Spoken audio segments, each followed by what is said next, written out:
Hello everyone, welcome to my YouTube channel the soulful diary. आज के video में हम बात करेंगे classification on forms of English literature के बारे में। इसका इंट्रोडक्शन करने के बाद हम आज डिस्कस करेंगे ड्रामा के बारे में। Introduction. Literature plays a very significant role in human life. It is considered to be the mirror of the society, which reflects the image of the time in which it was created. It is a medium of expressing thoughts and ideas for the writer. It is one of the most ancient forms of entertainment in the history of mankind. At the beginning, when there was no written form of language, literature was composed in the form of poetry and preserved through the words of mouth. In the history of literature, poetry is the most ancient form of literature. Then it has developed into various other forms like drama, novel, and short story. Classification and forms. Literature can be classified and sub-classified in various forms as drama, prose, poetry, novel. चलिए आज drama के बारे में discuss करते हैं। Drama. The term drama originates from Greek language which means to do. In a drama, we come across objective representation of the conflicts, actions, events, and crises from the lives of the concerned characters. Drama is the specific mode of fiction represented in performance. It is primarily a performing art. It is the most powerful literary expression as action is presented on the stage, engaging the audio-visual faculties of the audience. Drama is an ancient form of literature having a long history of more than 2500 years. Historically speaking, uh, following are the stages in the development of drama. Major forms of drama: miracles and mystery plays, morality plays and interludes, heroic revenge, Shakespearean and sentimental tragedies and melodramas, comedies, classical comedies, tragicomedies, romantic comedies, comedy of humors, comedy of manners, the farce and the mask. The poetic play, the romantic monologue, the problem play, the one-act play. Miracle and mystery plays, morality plays and interludes. Miracle and mystery plays. The miracle plays had as its subject either a story from the Bible or else the life and martyrdom of a saint. In the usage of some historians, however, miracle plays denotes drama based on saints' lives, and the term mystery plays is applied to dramas based on the Bible. Mystery is used in the archaic sense, probably derived from Latin ministerium work, occupation of the trade, conducted by each of the medieval guilds which sponsored these plays. The plays representing biblical narrative originated within the church is about the 10th century in dramatization of brief parts of the Latin liturgical services called troops, especially the Queen Quartus, whom are to the tomb of Christ. Gradually, these evolved into complete plays which were written in English instead of in Latin, produced under the auspices of the various trade guilds and acted on stage set outside the church. The miracle plays written in England and unknown authorships in the 14th century, they developed in cities such as York and Chester. The practice of Feast of Corpus, 60 days after Easter, of putting on great cycles of such plays representing crucial events in the biblical history of mankind, from the creation and fall of man through the nativity, crucifixion, and resurrection of Christ to the Last Judgment. The precise way that the plays were staged is a matter of scholarly debate, but it is widely agreed that each scene was played on a separate pagan to pagan, which was drawn in sequence to one after another fixed station in a city, at each of which some parts of the cycle were enacted. The biblical texts were greatly expanded in these plays, and the unknown authors added scenes comic as well as serious of their own invention. For example, of the variety, vitality, and the power of these dramas, see the Wakefield Noah and Second Shepherd's Play, and Brome Abraham and Isaac. Morality plays.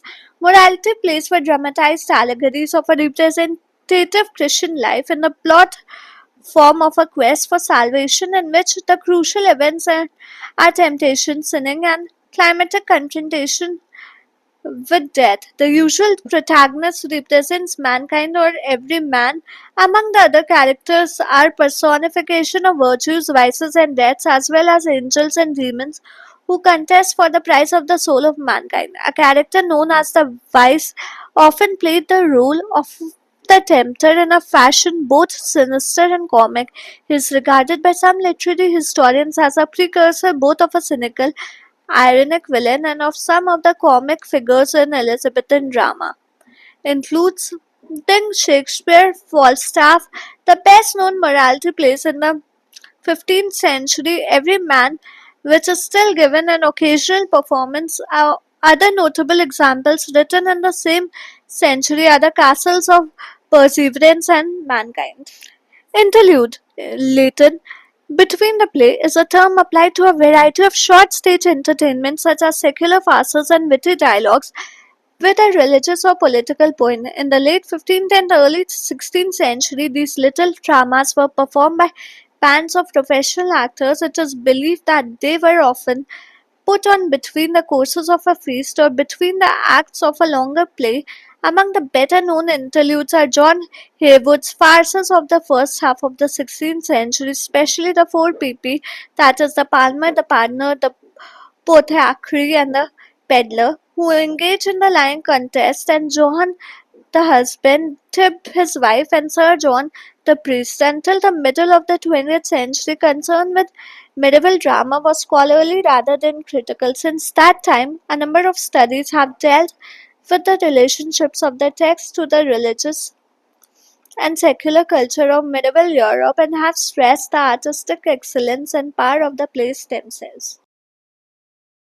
The tragedy. The history of drama shows that tragedy originated in religious festival of the Greek god Dionysus in 6th century BC. Etymologically, the word tragedy is derived from Greek word tragedy, meaning a goat song. It came to be used for plays probably because of the practice of sacrificing a goat during the festival of Dionysus. The other reason may be that the winner of the dramatic contest was given a goat as the award. To participate in the dramatic contest, the contestants were required to present a tetralogy of plays consisting of three tragedies and a satire play. In ancient Greek literature, the concept of tragedy is different from the modern concept. The modern tragedy is usually considered to as a play with an happy ending. However, many of the Greek tragedies end on a happy note. Tragedy is defined as the imitation of action series completed of a certain magnitude in a language beautified in different parts with different kinds of embellishment, through action and not narration, and through scenes of pity and fear, bringing about the catharsis of these or such like emotions. Plato considers imitation to be an act of mimicry, but Aristotle has given a new meaning to this term. For him, imitation does not mean servile copying, but an imaginative recreation. Aristotle says that imitation is the basic principle of all fine arts. Tragedy is distinguished from other fine arts according to the object, medium, and manner of imitation. On the basis of objects of imitation, tragedy is distinguished from comedy. Tragedy imitates serious actions, whereas comedy imitates the non serious. So far as the medium of imitation is concerned, tragedy is distinguished from the lyric, as tragedy uses several kinds of embellishments. Tragedy is differentiated from epic on the basis of its manners of imitation, as tragedy represents through action whereas epic narrates. Aristotle has used the term magnitude for the length of action of a tragedy. In this respect, usually the tragedy is compared with the human body. As too short or too tall, human body does not like beautiful because similarly, too short or too long tragedy is not good. As a tragedy is performed on the stage within 2 or 3 hours, the dramatic action should not be too long, as the audience will forget about the beginning before the dramatic action reaches to its end. It should not be too short, as it would not allow the writer to develop the essential aspects of the plot and characters. Any dramatic action must have a beginning, middle, and an end. A good beginning is the one which is not dependent on any of the previous situation and from which further action flows out. A good middle arises out of events which have gone before and leads the action towards its logical and convincing conclusion. A good end is the natural outcome of whatever has gone before without leading the action any further. The function of tragedy, like any other work of literature, is to delight or to please. While speaking about the function of tragedy, Aristotle has used the term catharsis, but Aristotle has not defined catharsis, and so there are endless debates on the exact meaning of the term. Some scholars consider that catharsis means purgation. According to the theory of purgation, the spectators in the theatre are relieved or cleansed or purged of the harmful emotions of pity and fear. According to the other group of scholars, catharsis is the resolution of dramatic tension within the plot. It means in his play, the dramatist represents the incidents which arouse the emotions of pity and fear for the fate and the protagonist. During the course of the action, the dramatist resolves the conflict which help him to take the action to its logical conclusion along with creating emotions of pity and fear. Types of tragedy: heroic tragedy, revenge tragedy, Shakespearean tragedy, sentimental tragedy, and melodrama. Heroic tragedy: the heroic tragedy is also known as the Restoration tragedy. The influence of French romance and drama produced its first important result in the form of the heroic play. The heroic tragedy is artificial, its emotions are unreal. It mainly deals with conflict between love and honor. John Dryden was the first principal writer of the heroic tragedy. His famous tragedies are Titanic Love, Conquest of Granada, and All for Love. In Dryden's heroic plays, we find a hero of superhuman powers and with superhuman idols. There is a heroine of unsurpassed beauty and constancy. There is an inner conflict in the minds of several characters between love and honor, and there is a striving story of fighting and martial enthusiasm filled with intense dramatic interest. All for Love is the finest tragedy of this period. Another playwright was Thomas Otway. He wrote Alcibiades, Don Carlos, The Orphan, and the Venice Preserved. Revenge tragedy. The revenge tragedy genre of English literature generally refers to a body of dramatic work written from the middle 1580s to the early 1640s, from the Elizabethan to the Carolingian period. Typically, these works feature such themes and devices as a wrong revenge seeker, ghosts, madness, delay, sinister intrigue, a play within the play, torture, multiple murders, and a realistic depiction of bloody violence on stage. Nearly all the major playwrights of the time contributed to this class of drama, including Thomas Kidd, William Shakespeare, John Marston, George Chapman, Cyril Tourneur, Thomas Middleton, John Webster, James Shirley, and John Ford.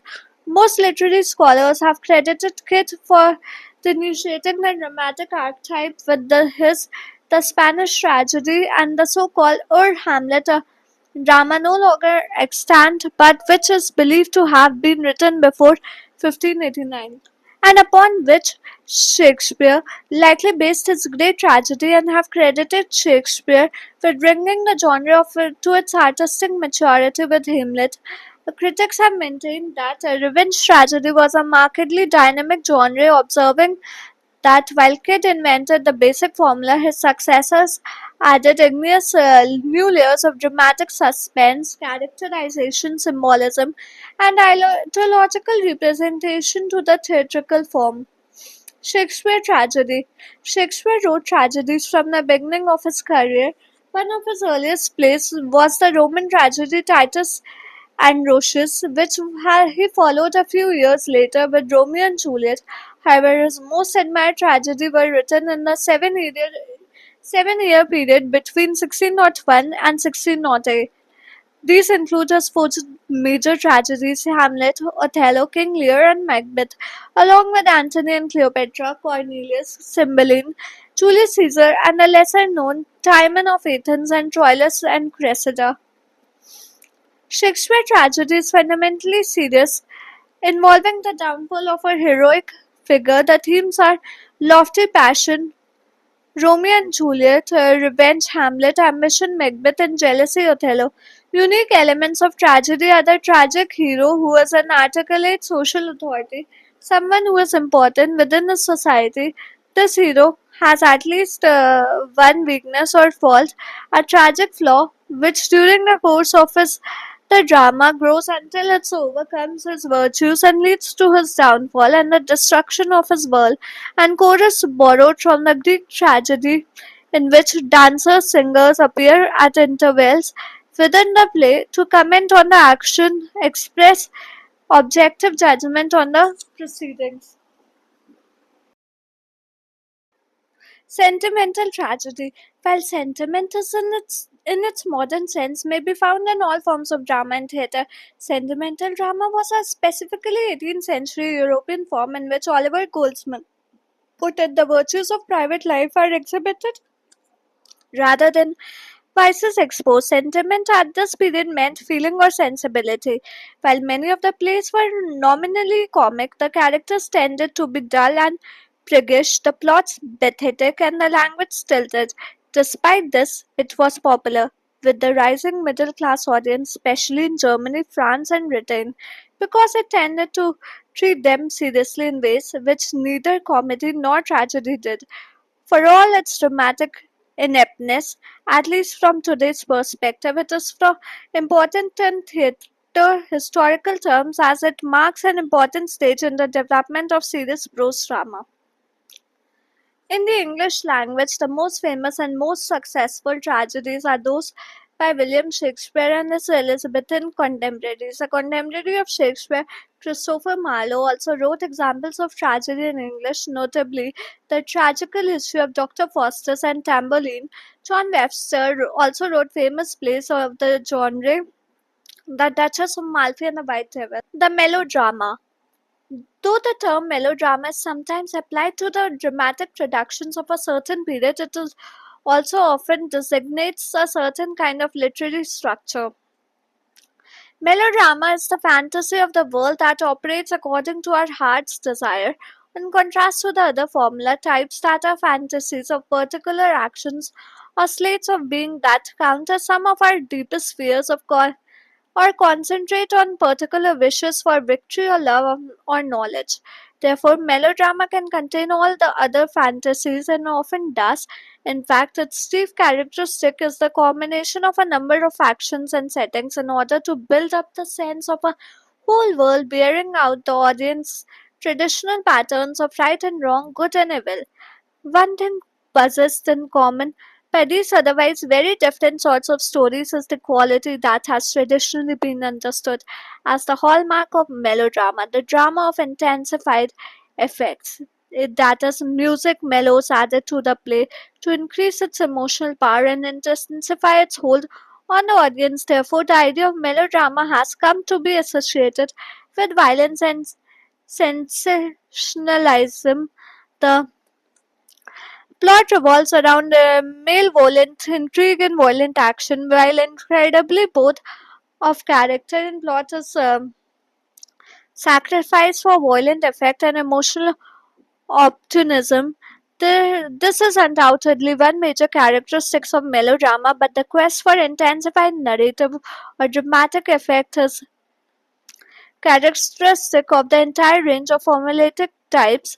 Particular formulas come into existence and flourish at least in part because they invent heightened narrative or dramatic patterns. In this sense, all formulaic stories are melodramatic, and we might look at the various formulaic types adventure, romance, and mystery are simply specialized forms of melodrama. Indeed, many of the modern specialized formulas, such as the classical detective novel, the spy story, the hard boiled detective story, and the gothic romance, did evolve historically from the broader melodramatic forms of the early 19th century.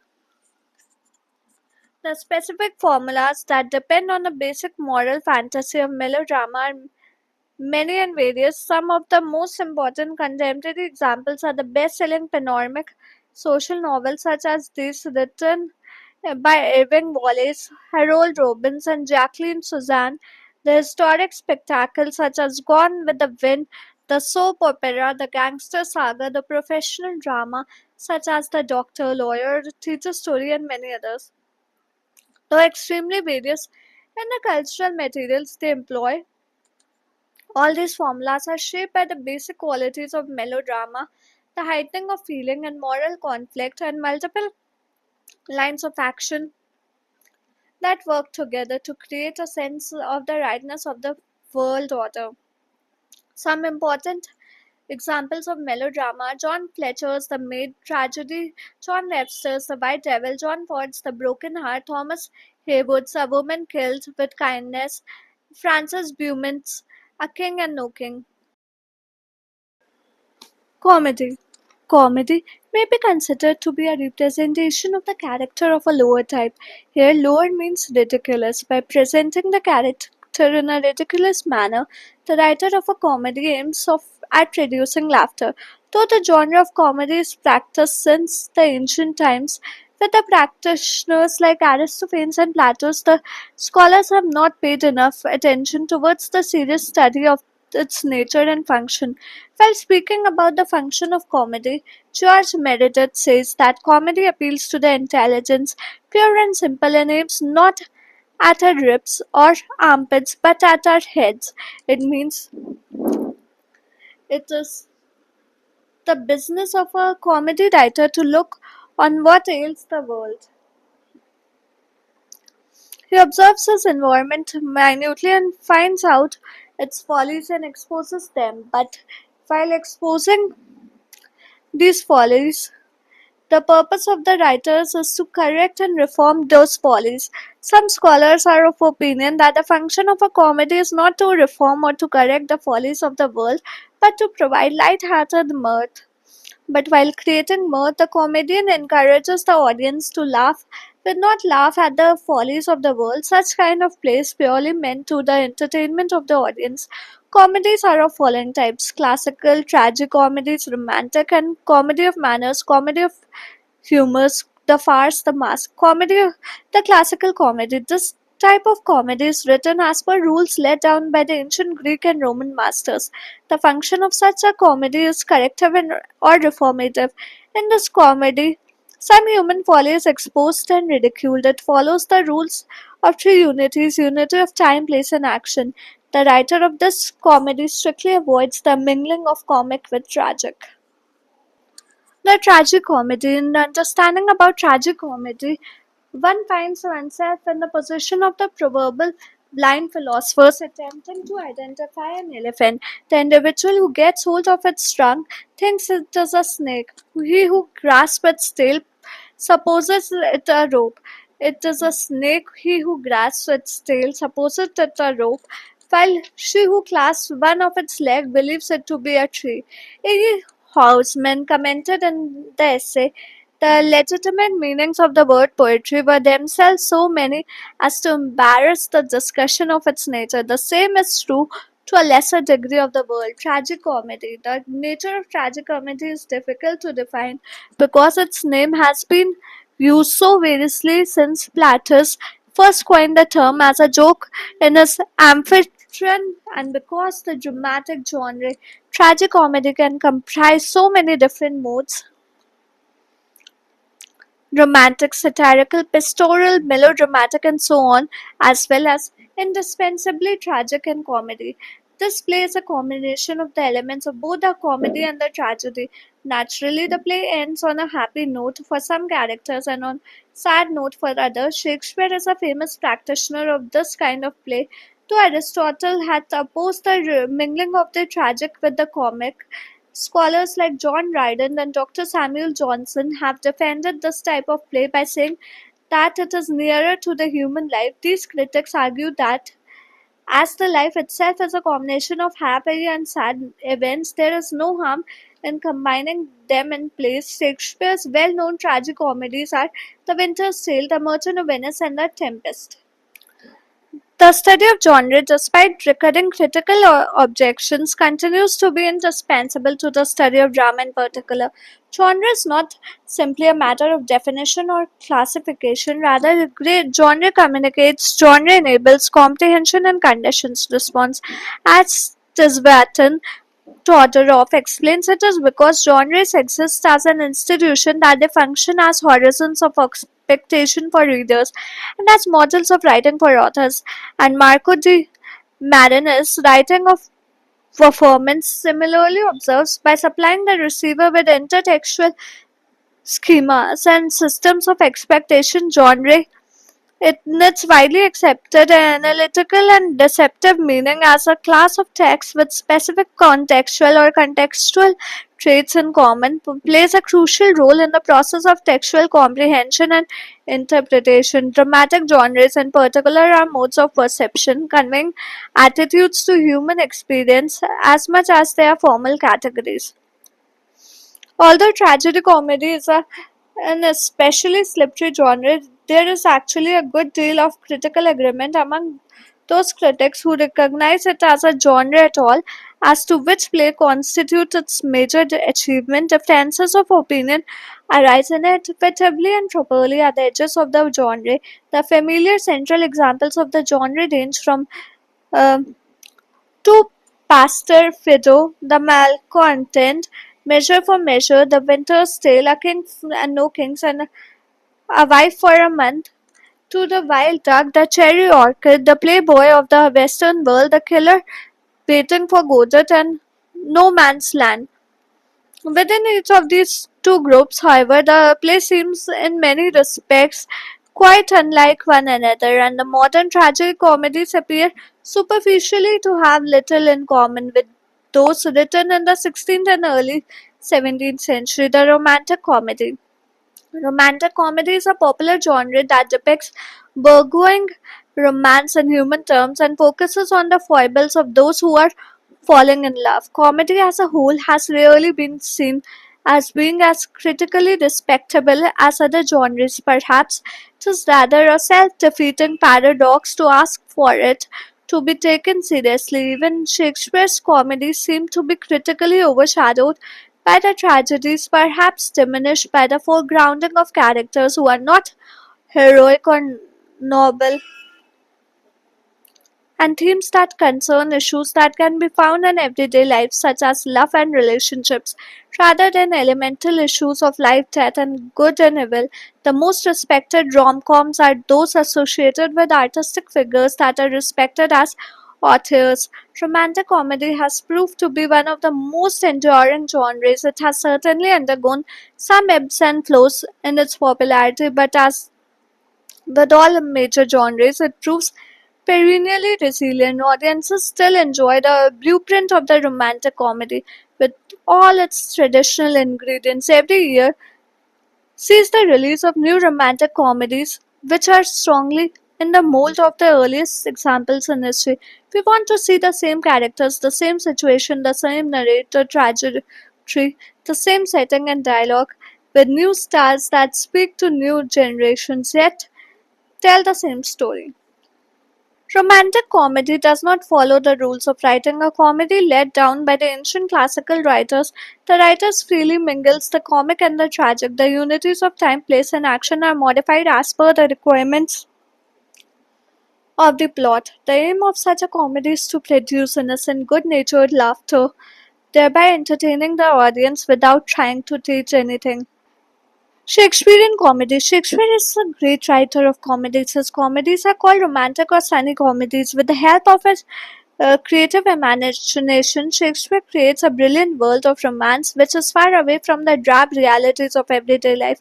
These comedies are usually set in some distant, far off places where the inhabitants have no other business but that of lovemaking. The lovers of the Shakespearean comedy fall in love at first sight and get married at the end, but the course of their love is always full of difficulties. They are made a lot of misunderstanding, family feuds, tears, and sighs. Shakespeare forces his lovers to face these difficulties in order to test their love for each other, but ultimately, these lovers are held to overcome these difficulties by the intervention of goddess Fortune. Then comes the goddess Marriage, who unites the lovers in the a bond of marriage, followed by music, dance, and merrymaking.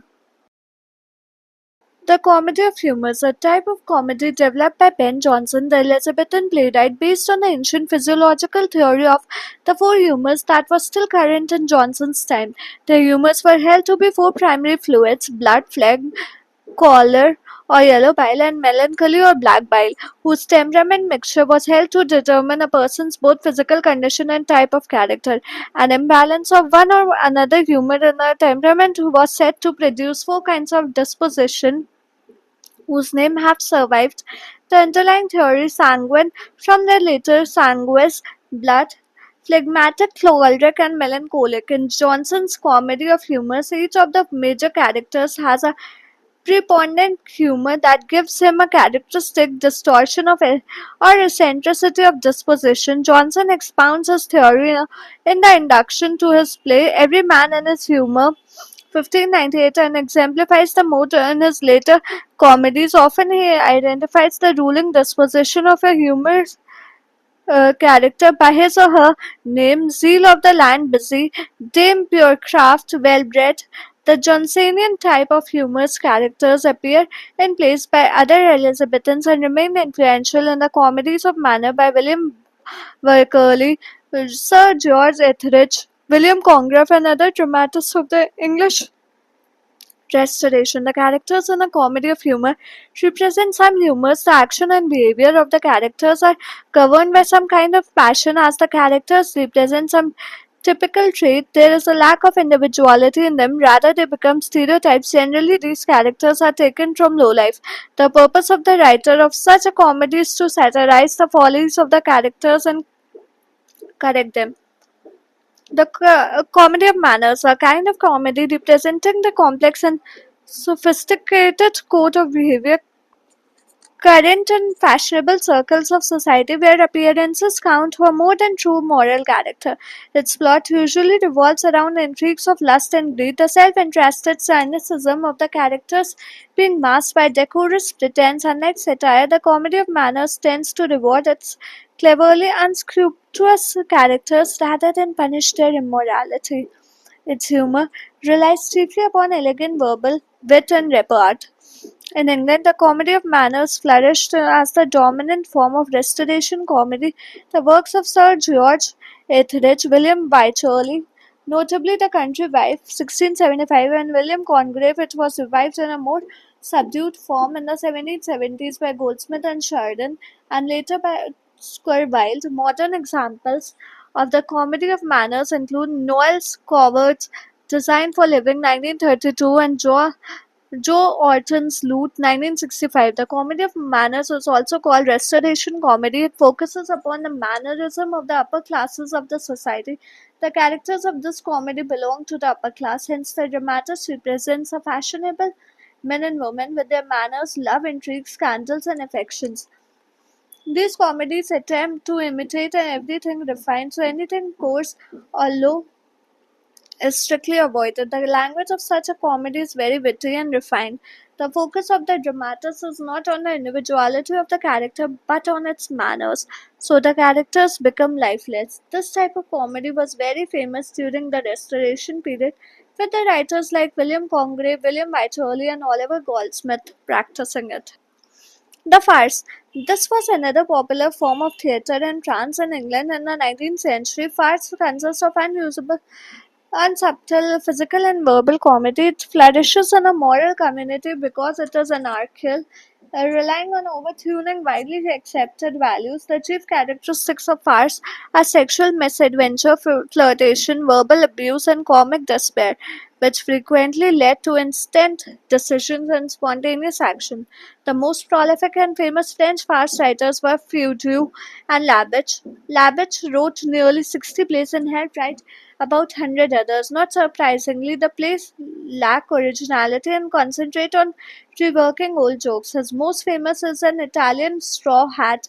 Feydeau was the originator of bedroom farces, the descendants of which can still be seen occasionally in London today. Feydeau's middle period plays are the archetype of French farce. The principal characters are Parisian bourgeois. Their major driving force is extra carnival lust, and the basic source of the humor Is there ever more desperate attempts to avoid being found out? Although no respectable married woman is ever seduced by her husband's best friend, it is not for want or trying on either side. The plot seemed to have been constructed by a mad watchmaker, but the status quo is always restored at the end. A farce is a comedy that focuses on physical humor. The dramatists aim at creating hilarious laughter by representing absurd characters and situations on the stage. To create his characters and situation, the dramatist makes use of exaggeration and extravagance. Exaggerated characters and situations, improbable coincidences, mistaken identities, and miscommunication are the common techniques used by the writers to make his plot complicated. Or these instruments enable the dramatist to entertain his audience in the most direct way. The mask, form of dramatic entertainment popular with the French and English aristocracy of the 16th and 17th centuries, developed in Renaissance England. The mask was probably an evolution of primitive uh, folk rituals. When adopted by country circles, it became a lavish spectacle, usually based on a mythological theme and involving elaborate costumes and stage machinery. Essentially, it was a theatrical performance by a group of disguised guests, hence the name, who, arriving at a banquet, offered the host an entertainment of dances, poetry, and music. The characters in the mask were wear some mask on their faces. Initially, a mask was a series of dances illustrating some story, but afterwards it developed into a play. The writer of a mask chooses his characters and story from mythology. These masks were written to be performed on some private occasions by a limited number of characters. There is abundant use of music, dance, costly costumes, and elaborate scenery. The mask first appeared in the 15th century when Lorenzo de' Medici adapted the seasonal reveals of the Florentines into sophisticated displays of art and poetry for the delight of his guests. In the French court, these displays evolved into the ballet de corps and the masquerade. Um, Form of the mask was brought to England in 1512 by Henry VIII, who liked to disguise himself as a player and pretended to be an uninvited guest at his own parties.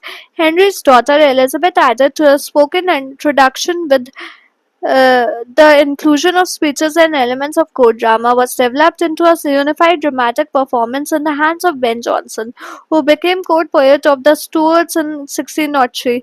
Until his time, the main feature of the masque was the dance and revel, which the audience was invited to join. Under Jonson's influence, the masque became a literary form of a dramatic poem of classical scholarship. Johnson also introduced the anti-mask, so-called because preceded the main mask and because it included grotesque or comic elements in contrast, yet relevant to the serious main mask. Johnson's influence was eventually eclipsed by his sometime collaborator and rival Inigo Jones, the architect and scenic designer to whom theatrical spectacle was more important than literary content.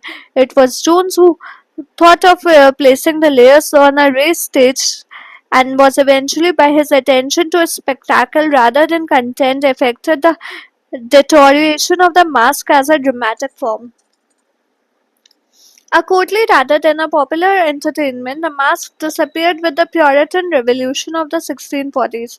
When the theatres reopened in 1660, however, scenic designers, playwrights, and actors took their principal inspiration not from the Elizabethan stage but from the masks of the court festival. The poetic play. Poetic drama is not merely a drama which is written in verse because prose may also be its effective medium. It is in fact a blending of poetic and dramatic elements in a fruitful union. Here poetry is an integral part of the play, twinned with plot, character and inner interplay, not an element of isolated beauty or lyricism for its own sake, or as is the case with splendid lyricism in some parts of Marlowe's Dr. Faustus. For example, at the same time, the dramatic elements must be capable of sustaining the poetic grace and intensity. It means its themes and characters should be poetically convinced and should be larger than the average humanity and humdrum monotony of daily life. The passions and emotions permeating Them should be naturally productive of the poetic expression calculated to lift the mind of the spectator above the sphere of ordinary joys and sorrows and send a penetrating gaze of his inner vision far down below the surface of life to the very springs of human action and human rights. Moreover, drama being so intimately bound up with the stage condition and the historic skill, its practitioner must combine mastery over poetic resources with the real understanding of the peculiar needs and modes of the dramatic representation in the theatre. The history of the poetic drama in England is littered with the frozen anatomies of poetic plays and written by the distinguished poets of the 19th century who failed to subordinate poetry to the general dramatic spirit and adapt the plays to the conditions and requirements of the stage. Poetic drama reached its glorious peak in Elizabethan England when the general conditions of society and richness of language combined with the whole nation's insatiable craving for amusement and edification on the writer's intimacy with the theatre to make the stage a national institution. But the glory did not last long, and its decline was per- precipitated by the victory of the Puritan fanaticism, which sounded its death well. When it was revived again in the Restoration era, the conditions had changed, and the heroic tragedy and rhyming couplet was simply the fury and the violence of its ghost. A sort of artificial respiration was given to its is the blank verse tragedies which followed. They, however, failed to sustain its life, and with one flash of life in Otway's Venice preserved it, gave up the ghost. The 19th century efforts by the great poets were splendid failures on the big commercial stage for which the writers themselves were partly to blame because they couldn't rise above the slavish imitation and adaptation of the Elizabethan blank verse tragedy to reorient the poetic drama to change conditions of society and the taste and sensibility of the spectators. This was the condition when the present century opened with the prospect of a great dramatic renaissance. The dramatic monologue.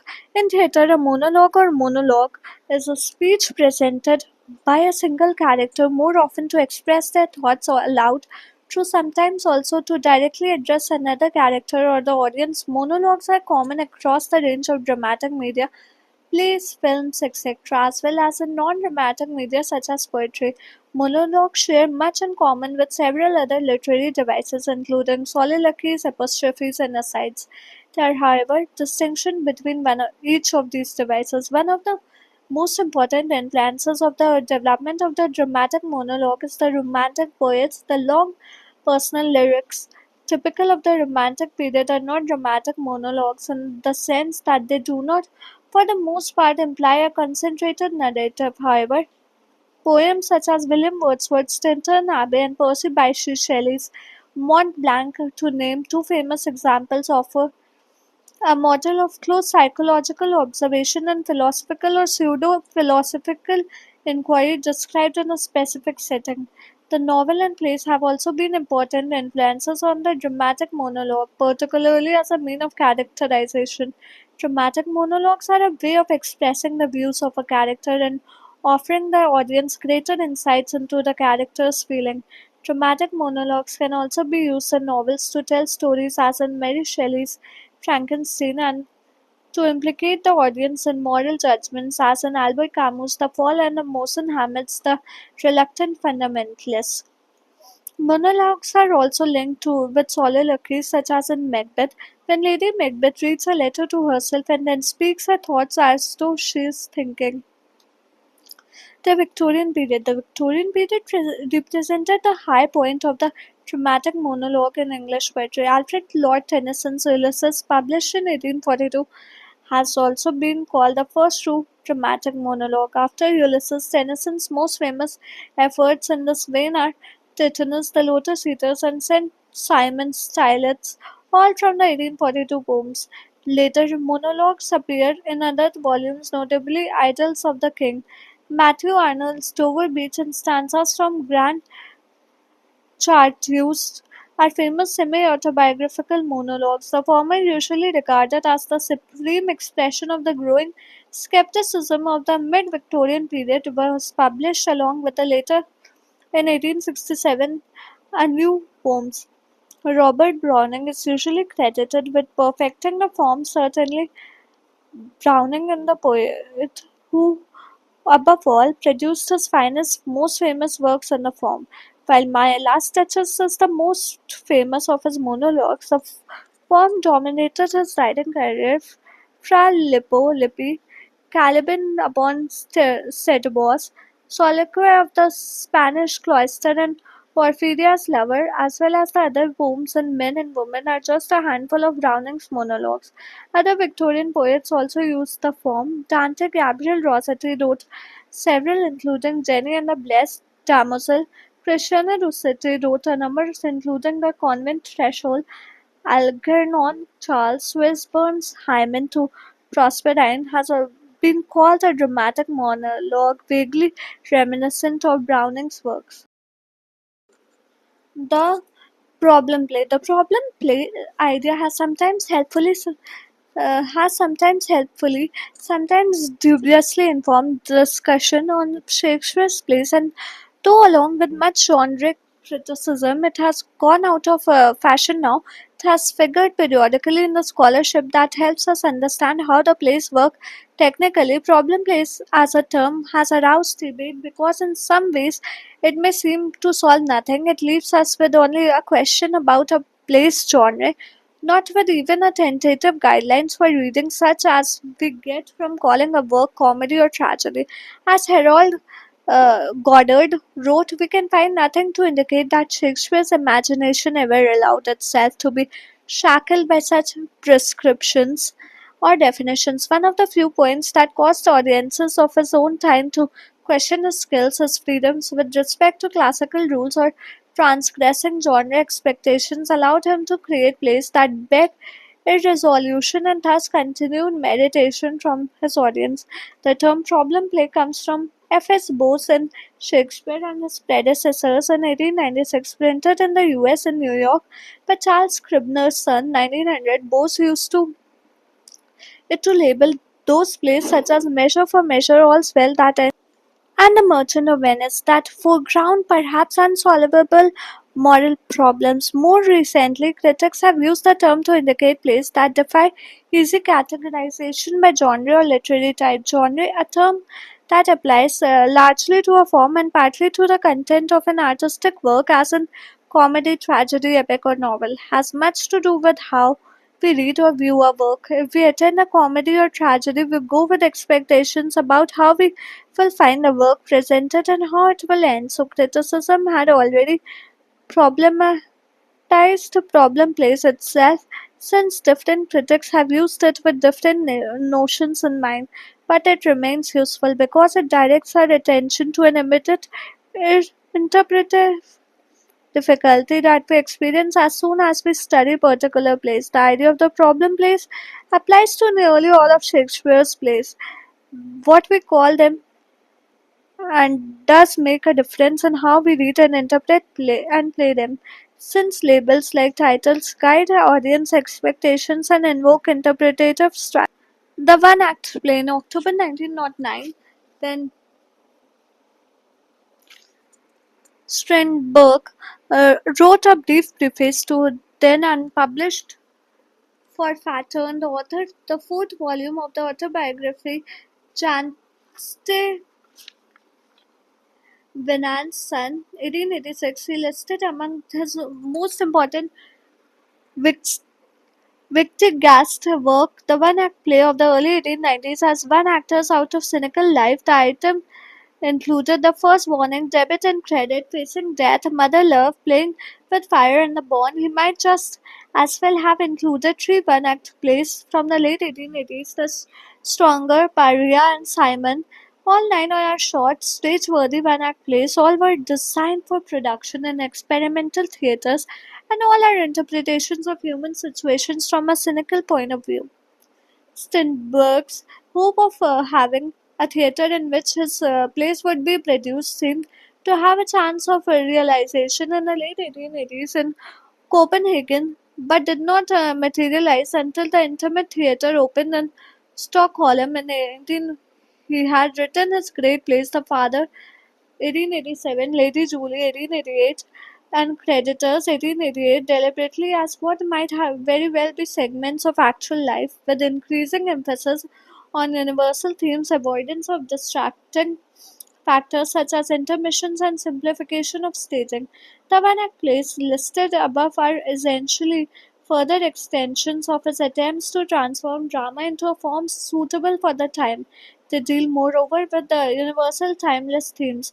The very brevity of these plays precludes examination and appreciable depth, as in the plays precludes examination and appreciable depth as in the longer plays of 1887 and 1888, but they have enough detail to provide audience and reader with material for creative participation and involvement. In each, there is enough irritating matter to arouse reaction and to stimulate discussion.